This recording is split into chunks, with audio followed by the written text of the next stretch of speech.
Vous suivez Nyota Télévision pour vous informer. Madame, Monsieur, bonsoir et bienvenue à cette grande édition vespérale du journal. Tout de suite, les principaux titres. Les gouverneurs de la province du Katanga, Moïse Katumbi Chapwe, a reçu ce vendredi 11 janvier 2013 les collectifs des députés nationaux des Pweto, Kassinga et Mitwaba. La crise humanitaire qui sévit dans leur circonscription a été évoquée. Et dans la ville de Kolwezi, les nouvelles salles de classe sont en construction à l'école primaire Mwangeji, travaux financés par le gouvernement provincial du Katanga pour que les élèves étudient dans de bonnes conditions. Une fois de plus, bonsoir. C'est à l'est de la République démocratique du Congo. Les pourparlers de paix à Kampala avancent à pas des tortues. Les deux parties s'entretiennent toujours à travers les personnes interposées. Et mais du côté d'Addis Abeba, il y a une avancée significative dans les processus sur mise des pieds de la force neutre internationale. Et après la reconnaissance des Nairobi, c'est au tour des organisations non gouvernementales de droits de l'homme de la République démocratique du Congo et de l'Afrique de saluer les mérites du gouverneur de la province du Katanga, Moïse Katumbi Chapwe, et ce à travers un diplôme qu'elles lui ont décerné à la clôture des travaux qu'elles ont organisés à Lubumbashi. C'est un reportage de Nono Londo et Stéphane Chisso. Les rideaux sont tombés sur la grand-messe des associations congolaises et africaines de droits de l'homme tenue pendant 2 jours au Katanga ce vendredi 11 janvier 2013 à travers un séminaire sur le droit de l'homme et le développement. Moment fort de la clôture de ces assises, c'est la remise au gouverneur Moïse Katumbi Chapwe d'un diplôme de mérite en tant qu'ambassadeur des valeurs positives. Une autre reconnaissance crédible émanant d'organes souvent très rigoureux envers les acteurs politiques. Some of the informal discussions that we've had with my compatriots from South Africa, there is something wonderfully charming about the governor of Katanga. And the fact that he came yesterday and he spoke outside of the presentation. I think you said you don't want to focus on achievements, you want to focus on problems, and you want to share the problems with you. I think for me, it's an indication of somebody who wants to engage. I think the fact that you are here today, and I hope you have heard the outcomes of this declaration, I hope that whatever has been said, that you will embrace. And I notice you're not governor, and therefore, I don't know, it's an honor, it's a privilege, I don't know what to say, except to ask you to, I don't know whether you will step forward to come and receive this. Frank, eh?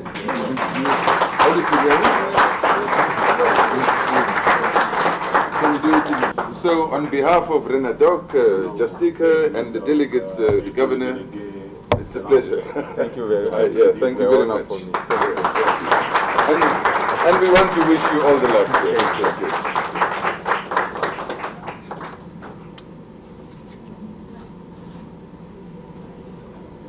La photo, ça sera après la cérémonie de clôture. Je suis tellement touché pour ce qu'on venait de m'octroyer tout de suite là. Je voudrais sincèrement vous dire merci. Mais je voudrais aussi dire sincèrement aux participants, surtout aux acteurs de la société civile dans notre pays. Il y a eu des recommandations que nous allons essayer de les appliquer au niveau de notre province. Et soyez sûrs que nous allons travailler ensemble pour le développement de notre pays. Décidément, une moisson abondante pour le gouverneur du Katanga qui, après la reconnaissance des Nairobi, reçoit le crédit des ONG africaines. Et je vous le disais dans les sommaires, les collectifs des députés nationaux élus des Pweto, Kassinga et Mitwaba ont rencontré ce vendredi 11 janvier 2013 le gouverneur de la province du Katanga, Moïse Katumbi Chapwe, au sujet de la crise humanitaire qui sévit dans leur circonscription. Une fois de plus, Nono Londo et Stéphane Chisso.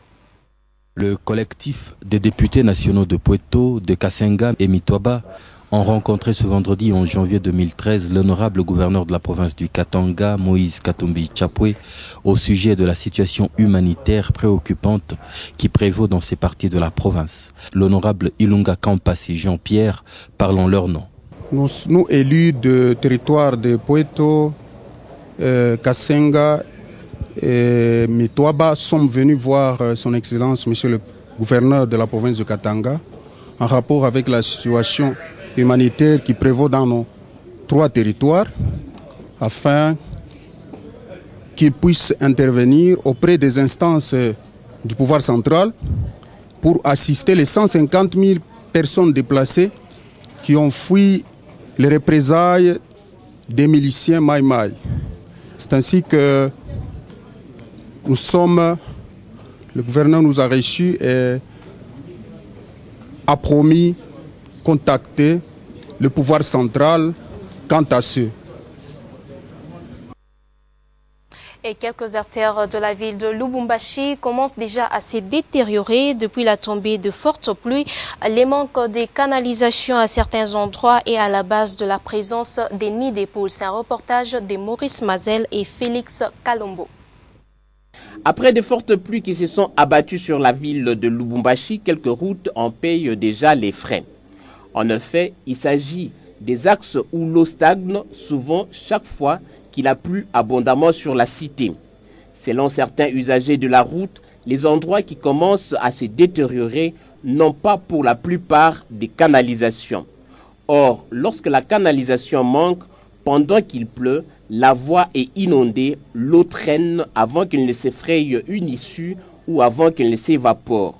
Au fil des jours, les endroits immergés se détériorent. L'apparition de nids de poules aux abords de certaines avenues doit en ce moment interpeller l'Office de voirie et drainage qui s'occupe de la maintenance de routes urbaines. À ce jour, la circulation routière aux endroits détériorés nécessite une attention auprès du conducteur. L'Office de voirie et drainage s'occupe néanmoins à déboucher les avaloirs à travers les artères de la ville.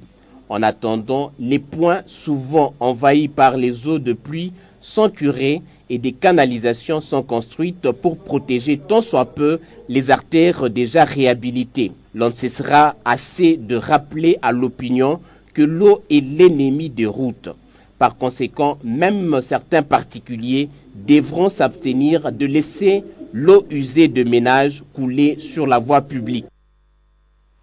Et depuis quelques mois, un marché créé sur la voie publique au quartier Tabakongo. Les marchands et les acheteurs sont exposés au risque des maladies. Selon les responsables de ce lieu des négoces, tous les efforts consentis pour ramener les vendeurs dans les marchés ont été sans succès. C'est un reportage de Janine Mbouchou. L'avenue des cimetières du quartier Tabakongo de la commune Kampemba s'est transformée il y a quelque temps en lieu des négoces. Articles et aliments y sont exposés. Ces hommes et ces femmes qui vendent sur cette voie publique ont abandonné leurs étalages du marché Kaseba, ex-Pandé, pour créer un autre lieu de négoce sur cette route. Selon eux, les marchandises sont facilement achetées à l'extérieur du marché. Les autorités communales et les responsables du marché ont à maintes fois tenté de ramener les vendeurs dans leur lieu de négoce, mais ces derniers rentrent toujours exercer leurs activités sur la route. C'est un manque à gagner pour l'État parce que ces gens ici ne payent pas. Au lieu que cet argent puisse entrer dans les comptes publics et ça entre dans les poches des gens. Maintenant, je ne sais pas, donc ce qu'on peut demander à l'État, c'est de nous aider seulement qu'on puisse un peu enlever tous ces gens ici, les amener dans les marchés, parce qu'il y en a tant de places là-bas.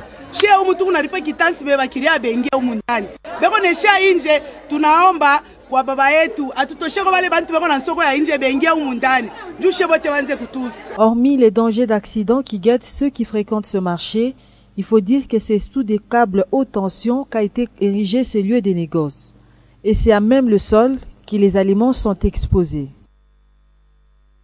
Au terme du séminaire sur le droit de l'homme organisé au Grand Caravia Hotel, le gouverneur de la province du Katanga, Moïse Katumbi Chapwe, a émis le vœu de l'émergence d'une classe moyenne dans la province du Katanga. Mais à ces jours, il n'y a pas de statistiques pour classer la population selon leur stand de vie. Fonfon Piana et Maurice Mazel nous en parlent.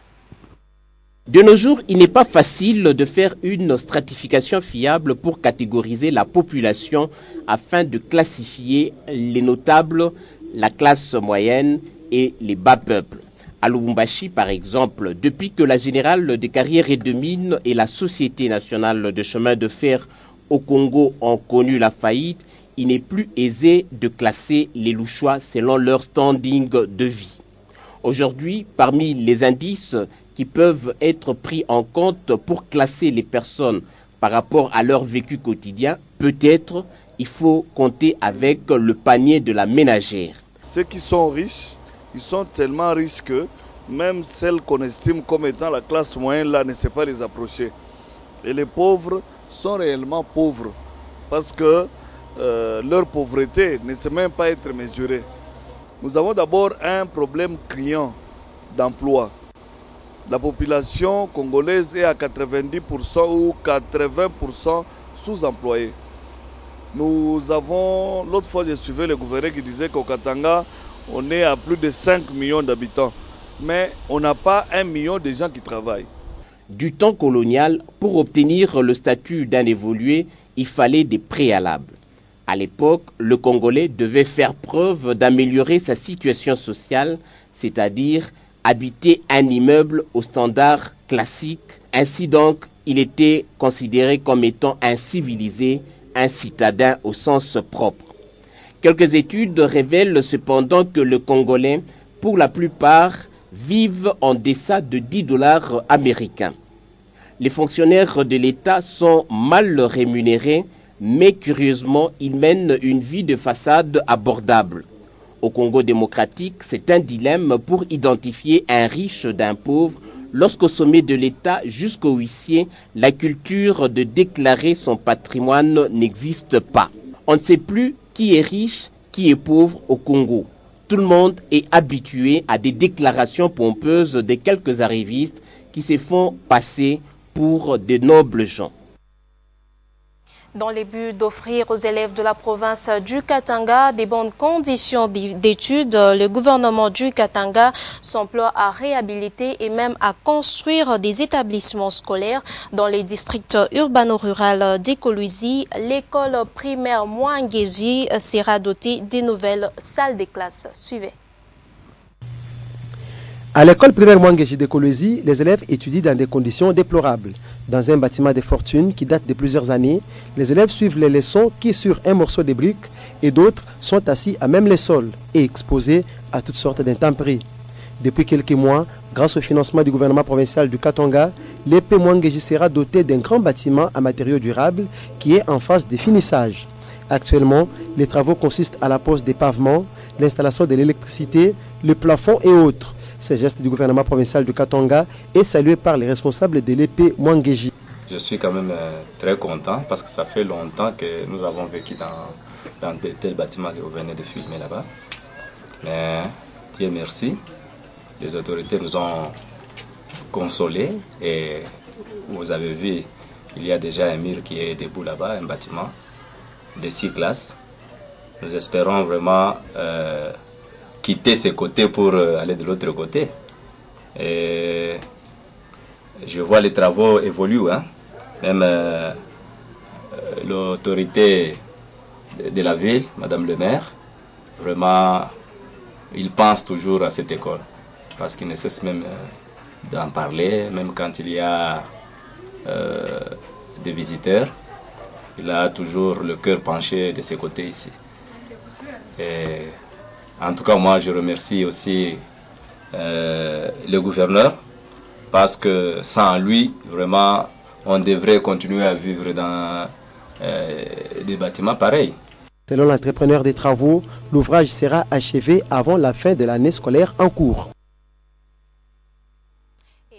International à Libreville au Gabon, les négociations entre les rebelles du CELCA et les gouvernements centrafricains vont bon train. Hier, au premier jour, les rebelles ont revendiqué les départs du président François Bozizé. Une page noire avant d'éclore cette édition du journal. Maître Cléo Soula Kabasso, conseiller juridique du gouverneur de la province du Katanga, Moïse Katumbi Tchapoué n'est plus. Il a rendu l'âme ce vendredi 11 janvier 2013 aux premières heures après une maladie et le gouvernement provincial s'est recueilli devant sa dépouille gardée à la morgue de l'hôpital Afia Don Bosco.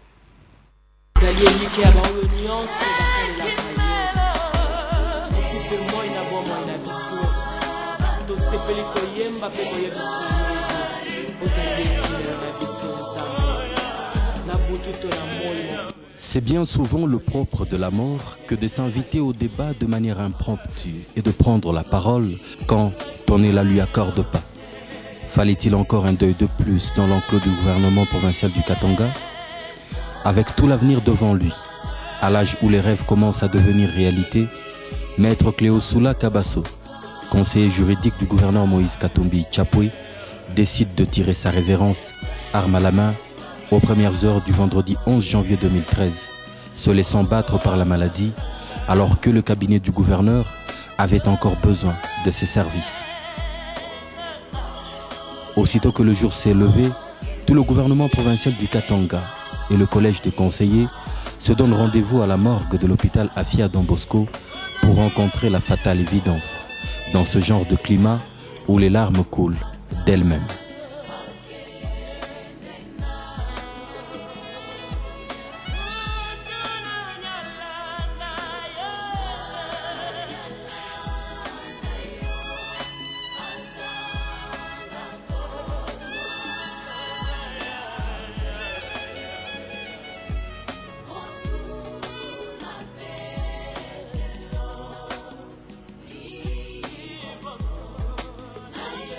À quelques mètres, gisait dans son dernier sommeil le conseiller juridique du gouverneur. Dans le recueillement, les uns après les autres, l'honorable Moïse Katumbi Tchapoué en tête, sont allés s'incliner et prier devant sa dépouille.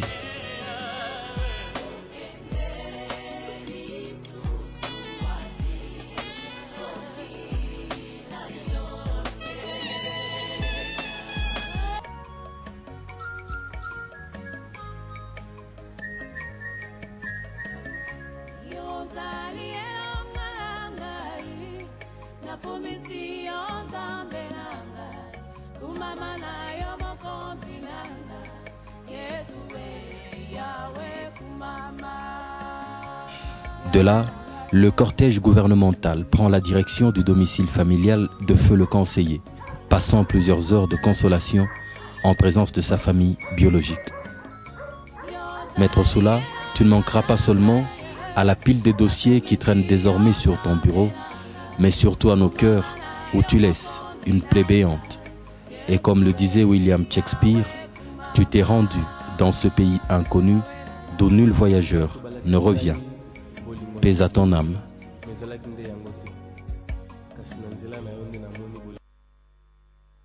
C'est par cette note triste que nous mettons fin à cette édition du journal. Je vous rappelle le principal titre.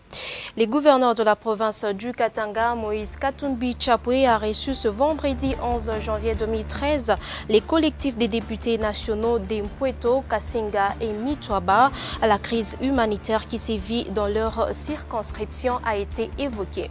Et dans la ville de Kolwezi, les nouvelles salles des classes sont en construction à l'école primaire Mouangéji, travaux financés par le gouvernement provincial du Katanga pour que les élèves étudient dans de bonnes conditions.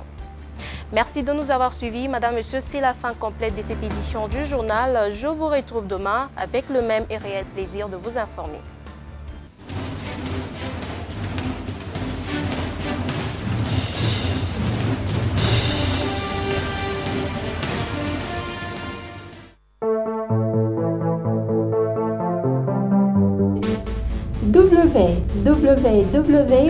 www.nyota.net, le Katanga vers le monde. Nyota.net, une autre face d'information. Nyota.net, une autre source d'information en ligne.